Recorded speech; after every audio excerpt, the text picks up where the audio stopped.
Dalam program Dhammakatha kali ini, Bante akan menjelaskan pertanyaan yang masuk. Pertanyaannya adalah, dulu waktu sekitar 2 bulan yang lalu, 2-3 bulan yang lalu, di bulan Februari,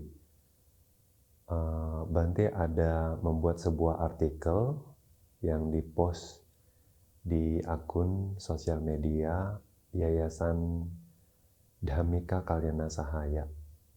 Bante menulis judulnya adalah Kalo Ghasati.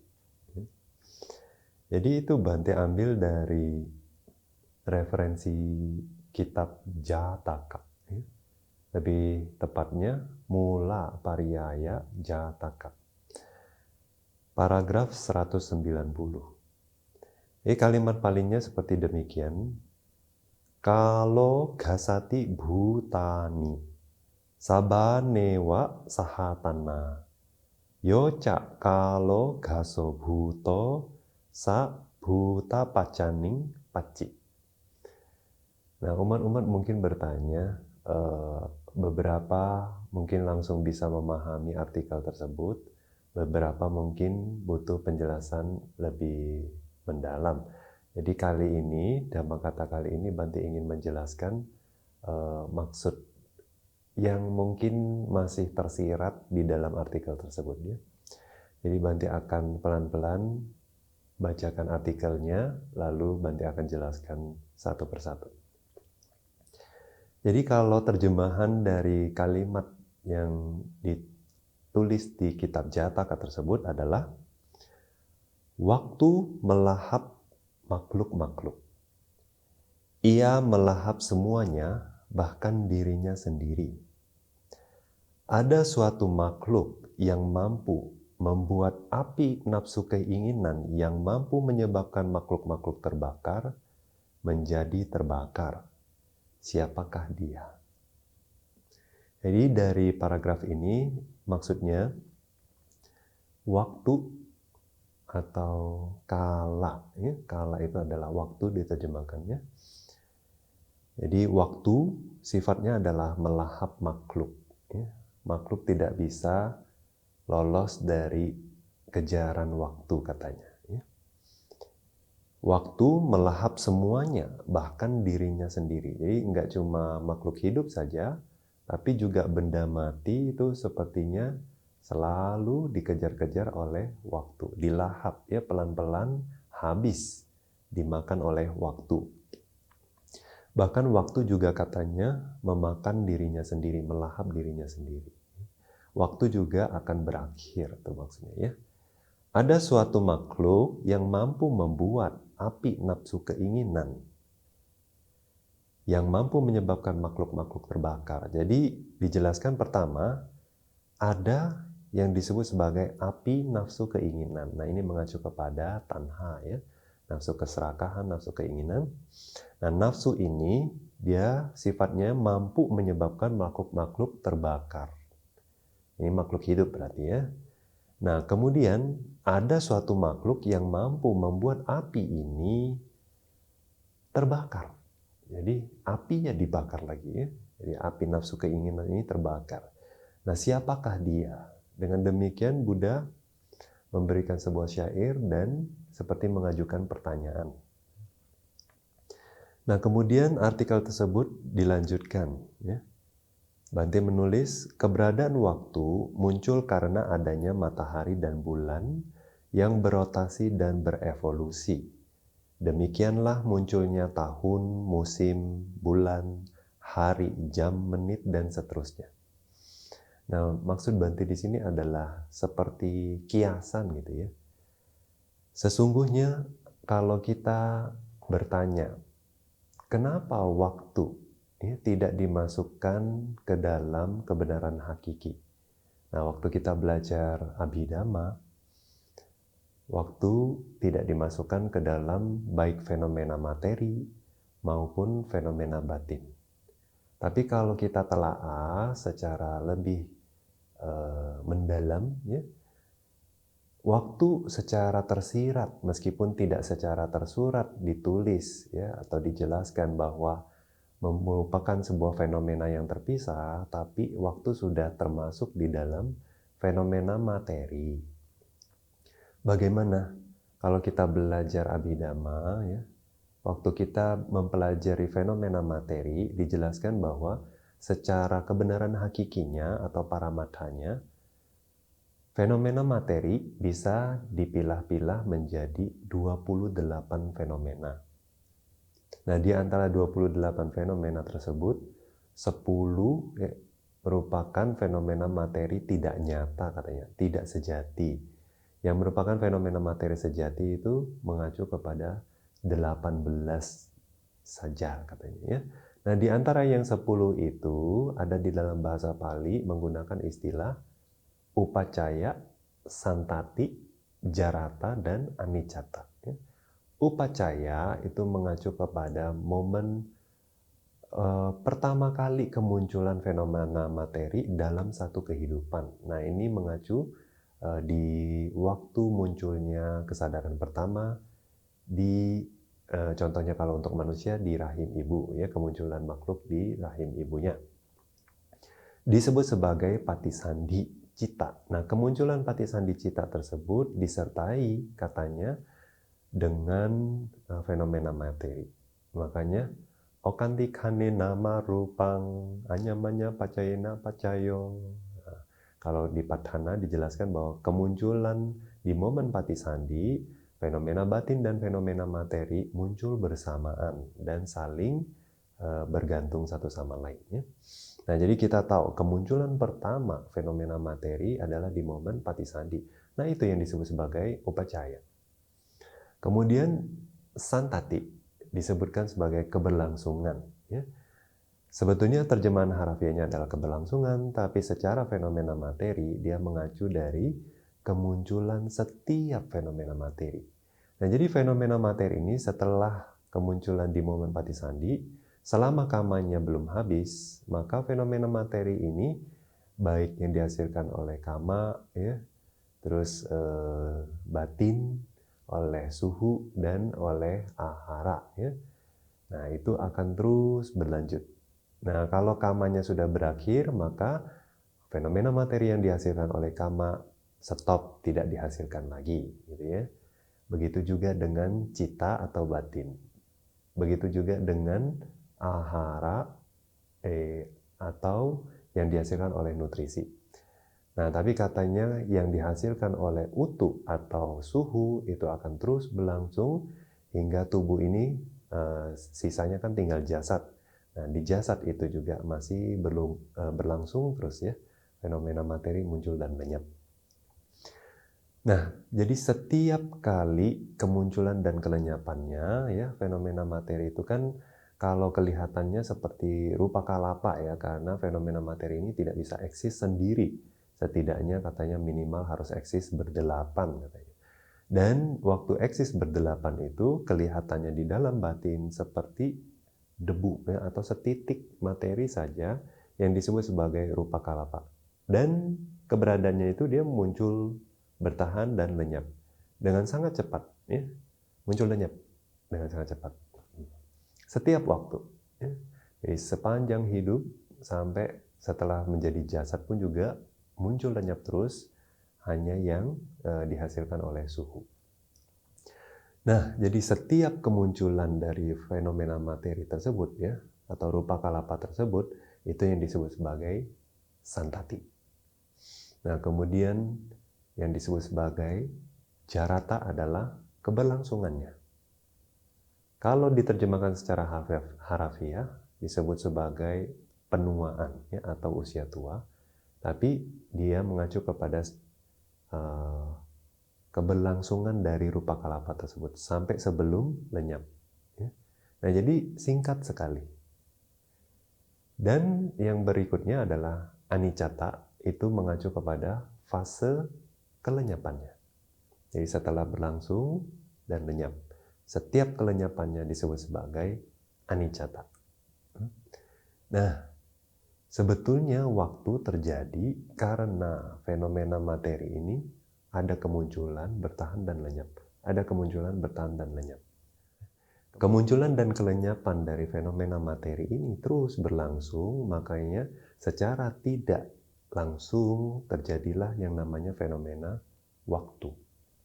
Jadi waktu ini secara kebenaran hakiki tidak dimasukkan ya, ke dalam penjelasan atau waktu memilah-milah fenomena materi di dalam Abhidhamma. Jadi sekarang kita tahu ya, bahwa baik fenomena materi dan fenomena batin juga selalu muncul lenyap, muncul lenyap, muncul lenyap. Ya. Karena keberlangsungannya itulah sehingga memunculkan manifestasi yaitu waktu. Nah, dimulai dari rupa kalapa, yaitu konsep terkecil di dalam satu kehidupan, nah, dia muncul lenyap, muncul lenyap, muncul lenyap. Nah, begitu juga setelah rupa kalapa ini bersatu, bergerombol, berjuta-juta, bermiliar-miliar rupa kalapa bergerombol menjadi satu, yang akhirnya yang kita ketahui sebagai makhluk, sebagai manusia, lelaki, wanita, dan lain sebagainya. Nah, itu terlihat ya, makhluk. Kemudian baru juga secara konsep kita bisa melihat bahwa seorang makhluk setelah lahir, dewasa, tua, lalu mati. Jadi waktunya semakin kelihatan jelas kalau kita perhatikan dalam jangka waktu yang panjang. Nah, manifestasi ini juga tergambar dari kemunculan bumi.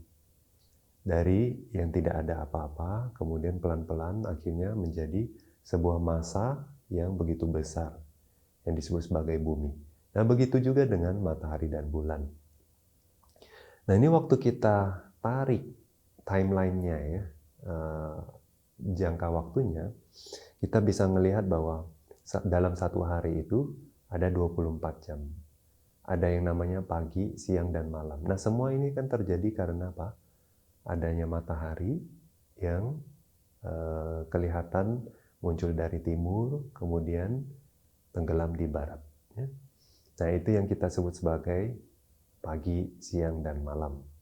Nah, demikian terjadi setiap hari, itu menghasilkan minggu, ya, bulan, musim, dan tahun. Nah, oleh sebab itulah Bante jelaskan bahwa paragraf tersebut keberadaan waktu muncul karena adanya matahari dan bulan dan lain sebagainya. Kemudian paragraf kedua, keberadaan matahari dan bulan dikarenakan oleh kama kita.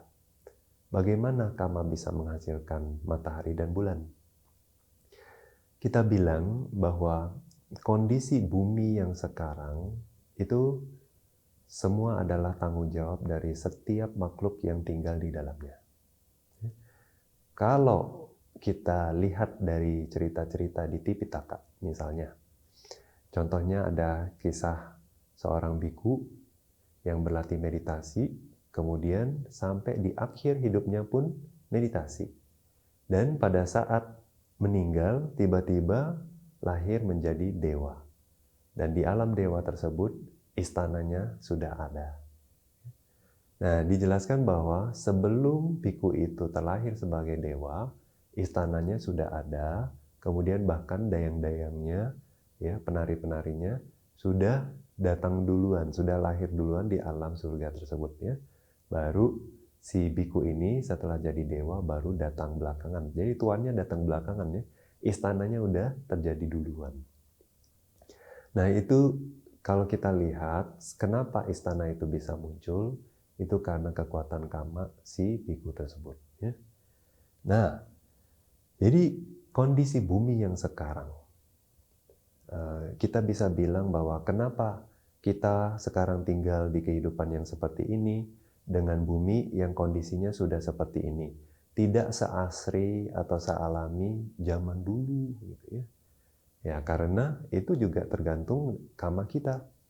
Kalau memang bukan kama kita, maka kita tidak bisa terlahir di bumi yang dalam kondisi seperti ini.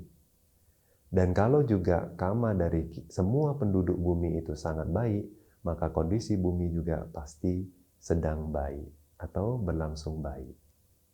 Nah, jadi kita bisa bilang secara tidak langsung ya, terbentuknya bumi yang kondisinya sekarang seperti ini, itu semua adalah tanggung jawab kita bersama, itu adalah karena kekuatan kama kita bersama. Semua makhluk yang tinggal di bumi, nggak cuma manusia, tapi juga hewan, hantu, dan lain sebagainya. Jadi, begitu juga dengan matahari. Nah, menurut kosmologi Buddhis Theravada, dijelaskan bahwa awal munculnya matahari dan bulan itu dikarenakan waktu itu makhluk-makhluk dari alam jana 2 mulai mencicipi saripati bumi. Waktu itu bumi belum terbentuk sebesar yang sekarang, hanya seperti katanya lapisan mentega saja. Yang pertama kali muncul di bumi ini. Nah, kemudian makhluk-makhluk alam Abhasara atau jana kedua datang. Mereka adalah makhluk yang dengan tubuh terang benderang, oleh sebab itu disebut sebagai Abhasara, yaitu cemerlang atau terang. Nah, makhluk ini bisa terbang lalu menghampiri saripati ini karena tertarik dengan baunya. Kemudian mencicipi. Nah, semakin mereka mencicipi dan semakin banyak mengkonsumsi saripati bumi, tubuhnya semakin hilang terang benderangnya. Ya. Kemudian makin lama tubuhnya juga semakin muncul padat atau materi. Sehingga akhirnya nggak bisa terbang lagi dan terang dari tubuhnya pun juga hilang. Nah, pada saat hilang, mereka tidak bisa melihat sekitar. Jadi waktu itu langsung seperti seolah-olah bumi itu gelap gulita. Muncul rasa takut di dalam batin mereka, sehingga mereka berpikir bahwa, oh, alangkah bagusnya jika ada terang. Nah, waktu mereka mengharapkan itu, ya, muncullah matahari. Nah, boleh percaya atau enggak, itu kemunculan matahari menurut kosmologi Buddhis. Nah, jadi kita bisa bilang ya, ini karena kekuatan kama, karena kekuatan keinginan mereka, muncullah matahari dan bulan. Kemudian keberadaan kama kita dikarenakan oleh kegelapan batin. Nah, sekarang kalau kita bertanya, sekarang matahari dan bulan muncul karena kama kita, bertahan karena kama kita. Lalu kama sendiri muncul karena apa? Nah, dikarenakan kegelapan batin. Karena kita masih ada awija atau ketidaktahuan, ya, yaitu kadang diterjemahkan sebagai moha, kegelapan batin, ya, atau kebodohan batin, maka apapun yang kita lakukan sebagai makhluk hidup ini, dari ucapan, perbuatan maupun pikiran, itu menghasilkan kama. Nah, kontras dengan seorang makhluk yang bernama, yang disebut sebagai arahat, ya, yang disebut sebagai arahat, beliau adalah makhluk yang sudah menyingkirkan awija, sama sekali sudah dihancurkan. Ya. Oleh sebab itu, meskipun tetap berpikir, tetap berbicara dan bertindak, tidak menghasilkan kama yang baru katanya. Hanya berfungsi saja. Nah, sampai akhirnya meninggal dunia atau parinibbana, dan akhirnya lenyap dari dunia. Nah, sekarang kita sudah paham keberadaan kama itu karena awija atau kegelapan batin, ketidaktahuan. Nah, ketidaktahuan terhadap apa? Buddha menjelaskan bahwa ketidaktahuan terhadap 4 kebenaran mulia. Nah, karena tidak memahami 4 kebenaran mulia, para makhluk di dunia, di alam manapun, tidak bisa terbebas dari menghasilkan kama-kama baru. Oleh sebab itu, harus mendapatkan kehidupan-kehidupan yang baru. Kemudian paragraf berikutnya, bila mana ada yang bertanya atas alasan apakah waktu itu ada, maka jawabannya adalah karena kegelapan batin. Kegelapan batin menimbulkan kehidupan. Ya. Nah, ini sudah jelas ya, dari awalnya itu karena awija, tidak tahu, maka menghasilkan kama. Kama baik, kama buruk. Nah, kekuatan kama baik dan kama buruk ini akan menghasilkan kehidupan yang baru. Ya. Jadi, karena kegelapan batin, muncullah kehidupan. Oleh karena itu, makhluk juga muncul. Bagaimana mungkin matahari dan bulan ada apabila tidak ada kehidupan? Dengan demikian, bagaimana mungkin waktu juga ada? Nah, kita bisa bayangin, untuk seorang makhluk ya, jika sudah parinibbana atau sudah menjadi arahat dan akhirnya meninggal, maka makhluk itu sudah tidak eksis lagi dimanapun. Di dunia manapun, di alam manapun. Jadi berhenti. Fenomena materi, keberlangsungan baik fenomena materi dan fenomena batin berhenti. Ya. Nah, oleh sebab itu kehidupan berhenti. Nah, untuk dia, karena tidak ada lagi kehidupan, apakah masih dirongrong oleh waktu? Apakah masih ada matahari dan bulan bagi dia? Nah, itu maksudnya Bante ya. Jadi Bante di sana menjelaskan bahwa bagaimana mungkin matahari dan bulan ada apabila tidak ada kehidupan. Itu untuk makhluk tersebut. Dengan demikian bagaimana mungkin waktu juga ada. Nah, ya, kalau seseorang tidak lagi memiliki kehidupan, maka waktu pun juga tidak eksis untuknya. Lanjut. Jadi, bagi mereka yang telah menghancurkan kegelapan batin, kehidupan juga sudah lenyap. Tidak ada lagi matahari dan bulan, begitu juga dengan waktu. Nah, ini sudah jelas ya. Nah, di paragraf berikutnya Bante menjelaskan. Oleh karena itu, tidaklah tepat mengatakan selamat tahun baru. Karena selama waktu masih ada, begitu juga dengan penderitaan. Jadi kalau masih ada penderitaan, apakah kita bisa bilang selamat tahun baru? Ya, kita mendoakan. Ya. Penderitaan akan terus mengekori setiap kehidupan. Ini bukan pesimistis ya, tapi realistis. Karena yang namanya masih ada kehidupan, pasti ada yang namanya kelahiran, sakit, tua, mati, berpisah dengan yang dicintai, berkumpul dengan yang dibenci, tidak mendapatkan apapun yang kita inginkan, ya. Nah, itu semua akan memberikan penderitaan. Semua perubahan adalah penderitaan. Tidak ada kebahagiaan dalam tahun apapun, baik tahun baru maupun tahun yang lama. Adalah penting untuk dimengerti bahwa ada kobaran api yang tidak pernah padam, yaitu kobaran anicca, dukkha, dan anatta. Ya, jadi api ini, api yang selalu melahap makhluk, api yang selalu memakan, mengkonsumsi kita hingga akhirnya habis, itu adalah sifat anicca, dukkha, dan anatta. Tidak kekal, dirongrong oleh penderitaan, dan juga bukan diri. Nah, api ini tidak pernah padam selama seorang makhluk masih hidup. Mereka akan selalu membakar dan melahap semuanya, termasuk matahari, bulan, jasmani, batin kita, dan keluarga kita. Nah, sifat anicca, dukkha, anatta ini atau api ini, dia terus merongrong kita. Jadi, matahari pun juga satu hari akan berakhir. Bulan juga satu hari juga akan berakhir. Jasmani kita, batin kita, keluarga kita, orang yang kita cintai, orang yang kita benci, semua akan berakhir. Waktu pun akan mereka lahap. Ya. Waktu sendiri juga tidak lolos dari si anicca, dukkha, anatta ini. Jadi anicca, dukkha, anatta akan melahap waktu itu sendiri. Nanti lanjutkan, walaupun demikian, jalan keluar tetap ada. Kebenaranlah jalan keluarnya. Jadi untuk bisa terbebas dari anicca, dukkha, anatta dan dirongrong oleh kejaran waktu, kita harus berusaha mengakhiri kehidupan. Bagaimana mengakhiri kehidupan? Dengan menyingkirkan awija atau kegelapan batin. Bagaimana menyingkirkan awija? Yaitu adalah untuk mengetahui, melihat, dan memahami kebenaran yang sejati. Kebenaranlah jalan keluarnya.